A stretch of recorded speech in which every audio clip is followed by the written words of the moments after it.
practice, which is collaborative photo walks with marginalised groups. I've chosen to explore the issues of communication and mobility, and I'll be responding to relevant research projects as well as contemporary debate to establish best practice and potential solutions in order to increase inclusivity in terms of Black and ethnic minority inclusion, gender, and disability within my own practice. The concept of an open-ended structure is a concept that continues to be relevant throughout the poster. This structure centres around the principle that individual collaborators and their personal ideas and interests will bring different direction to the projects, dependent on the individuals involved.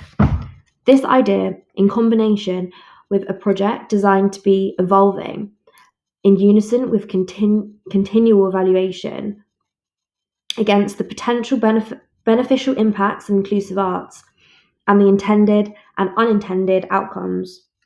I also use the 5 principles of inclusive arts and the list of 50 social impacts of participatory arts to reflect on the positive impacts that can be produced when solutions are found to make projects more inclusive.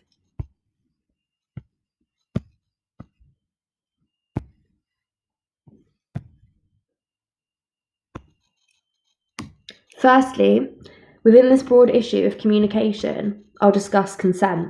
It's essential to discuss this issue in relation to participatory practice projects, and there is an increased risk of control and coercion when working with potentially vulnerable groups. Reflecting upon contemporary debate, it became clear that best practice is to reflect on the process of how consent is provided in order to ensure that participants are willingly and actively engaged. By acknowledging potential risk of coercion before, during, and after the project, it lowers risk and increases the potential to deal with the coercion.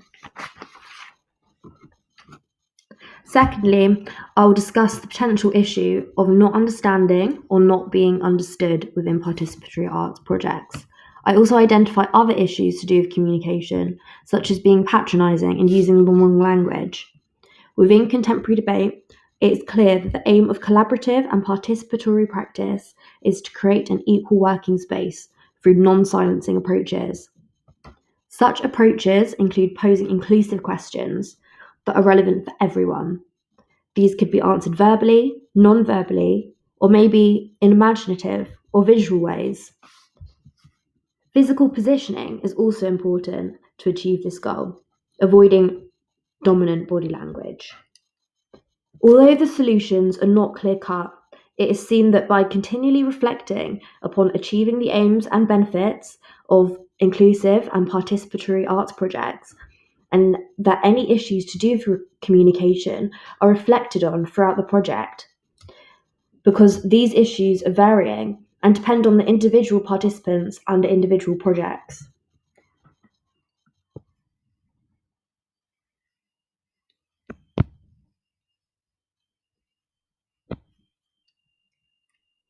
I discussed the potential barrier of mobility within my photo walk practice and used the example of Prior's project with teenage girls to show how this issue can affect both disabled and non-disabled people. When exploring contemporary debate surrounding the issue of mobility, the affirmation model is considered a non-tragic view of disability and is presented in opposition to the previously dominant personal tragedy model. I explore the affirmation model of disability as a guide for my practice, as this is written by disabled people within the context of disability culture. Photo walk projects, although presenting mobility issues, have the potential benefits for people with disabilities that include exposure to adult experiences, being regarded as an adult with high expectations, and being regarded in equal standing to non-disabled artists and photographers. Prior's project highlights the mobility issue as an issue when working with able-bodied teenage girl participants who reported that they felt restricted within the photo walk project by not being able to go to the places they wanted when they wanted in order to take photographs. I highlight how the COVID-19 pandemic has highlighted within contemporary debate potential digital and remote working solutions to the issues of mobility. Going forward from the COVID-19 pandemic, debate surrounds how these remote ways of working can continue to support photo walk projects with marginalised groups in order to increase inclusivity regarding the issue of mobility. Such methods, such as delivering art packs, including cameras, and the use of phone and video chat, allow inclusion of people who may have been excluded previously from such photo walk projects by mobility. Debate on this subject concludes that these solutions must be delivered in combination with digital technology training for both facilitators as well as participants and support workers. I've examined how these digital solutions could be limited due to socio-economic circumstance to device which limits access to devices, but this could be solved potentially by accurate funding. Within my own photo walk projects, I will be working remotely using these methods, and it allows inclusion of more groups. For example, people from different countries to take part in photo walk projects.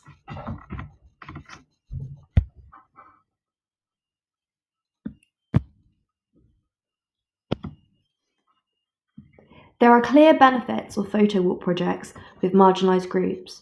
The medium of photography is able to document personal experience and immediately give participants something in return. The medium of photography within participatory arts and collaborative projects gives the participants control of the camera and what they take photographs of, which has the effect of giving power and independent control, and the cameras can be taken into places that are often dominated by others. Looking at examples of best practice, analysis often draws conclusion that the medium of photography has major benefits of being able to have photo walk projects repeated in a variety of different contexts and different people, which has major successes for the final outcome. In conclusion, although there are no clear-cut solutions that are applicable in every situation, what is clear throughout my examining of contemporary debate on the issue of mobility and communication is that it is essential to lay out potential issues beforehand and continually document and reflect on both foreseen and unforeseen issues that occur in the moment during the projects. My reflection on the issues in unison with reflection on the aims of inclusive arts and participatory arts is beneficial at developing future